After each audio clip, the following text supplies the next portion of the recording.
Hello বন্ধুরা, রাবিয়ার রান্নাঘরে জানাই সবাইকে স্বাগত। আজকের রেসিপি ওলের টক। ওলগুলো আমি ভালো করে কেটে ধুয়ে সেদ্ধ করে নিয়েছি। হালকা সেদ্ধ করেছি, খুব বেশি সেদ্ধ করলে গলে যায়। তেঁতুল ভিজিয়ে রেখেছি। এখন আমি একটা কড়াইতে দিয়ে দিচ্ছি অল্প পরিমাণ সর্ষের তেল। তেলটা গরম হয়ে এলে সেদ্ধ করে রাখা ওলগুলো আমি ভেজে নেব। তেলটা গরম হয়ে গেছে, ওলগুলো আমি একে একে দিয়ে দিচ্ছি।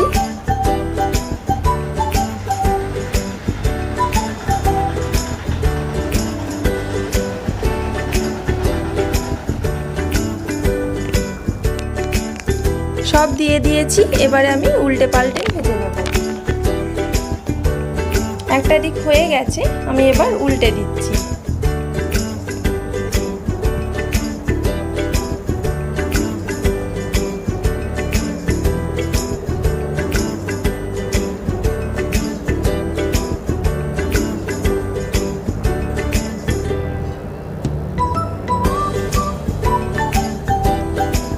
সব উল্টানো হয়ে গেছে।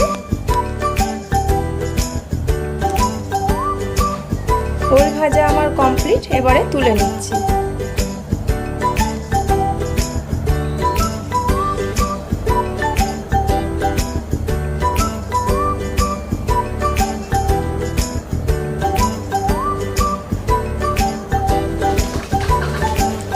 তুলে নিয়েছি, এবারে আমি একটা কড়াইতে দিয়েছি অল্প পরিমাণ সরষের তেল।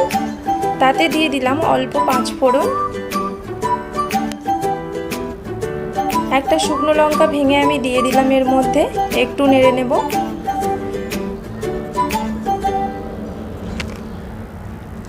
5 ফোড়ন থেকে সুগন্ধ বেরিয়ে এসছে, দিয়ে দিলাম আদা রসুনের পেস্ট। একটু নেড়ে নিয়ে আমি বাকি মশলাগুলো দিয়ে দেব। দিয়ে দিলাম অল্প পরিমাণ হলুদ গুঁড়ো, লঙ্কা গুঁড়ো দিলাম অল্প, জিরে গুঁড়ো দিলাম অল্প পরিমাণ, স্বাদ মতো লবণ দিচ্ছি। ভালো করে মশলাটিকে আমি ভেজে নেব। এখন দিয়ে দিচ্ছি ভিজিয়ে রাখা তেঁতুল। ভালোভাবে মশলাটিকে কষিয়ে নেব। দিয়ে দিচ্ছি স্বাদ মতো চিনি।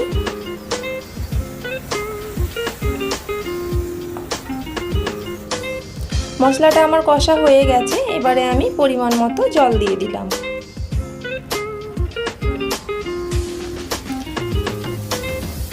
খুব বেশি ঝোল হলে ভালো লাগবে না, গাঢ় গাঢ় ঝোল হলে ভালো লাগে, তাই আমি পরিমাণ মতো জলটা দিয়েছি। ঝোলটা ফুটে গেছে, ওলগুলো সব দিয়ে দিচ্ছি।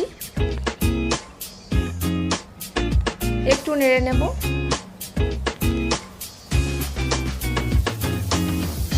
এবারে একটা ঢাকা দিয়ে আমি 5 মিনিট ফুটতে দেব। 5 মিনিট হয়ে গেছে, রান্নাটা আমার কমপ্লিট। তো আমার রেসিপিটা আপনাদের ভালো লেগে থাকলে অবশ্যই লাইক করবেন, কমেন্টে জানাবেন কেমন হয়েছে, আর আমার চ্যানেলটিকে সাবস্ক্রাইব করে আমার পাশে থাকবেন। পাশে থাকা বেল আইকনটি আছে, ওটা প্রেস করে দেবেন, তাহলে আমার ভিডিও আপনাদের কাছে সর্বপ্রথম পৌঁছে যাবে। ধন্যবাদ, ভালো থাকবেন, সুস্থ থাকবেন।